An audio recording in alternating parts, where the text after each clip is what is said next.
Here we are on Mount Nebo, this most magnificent of all sites. Moses led the people from Egypt across the Red Sea.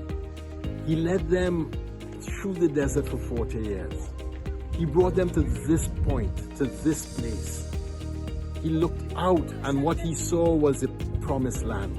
And in seeing the promised land, he was able to really enter into that vision of God's glory and that vision of God's promise for his people. He was not allowed to enter.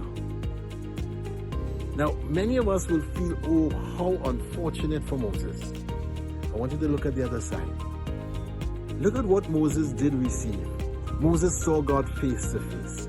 Moses communed with God up on Mount Sinai. Moses' face turned into the glory and shone forth every time he went into the tent of meeting.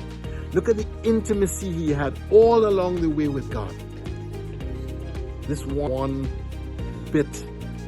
And I want you to look at your vocation, what God called you to. And sometimes, we start something and we put everything into it and somebody finishes it and has the glory. And then we look at what we were denied. I want you to look at what you have received.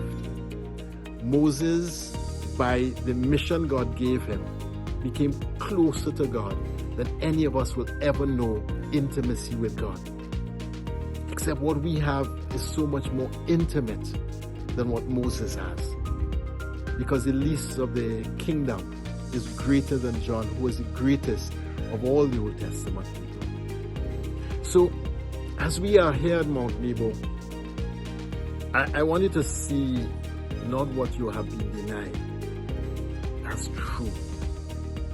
The grace you have received from being faithful to God in the little things that God has asked you to do every day. And then let's attend to them. And then it is up to God to give us what God wants or deny us what God wants. But what our role is, let us be obedient. Let us be steadfast. And let us do for God whatever God asks of us.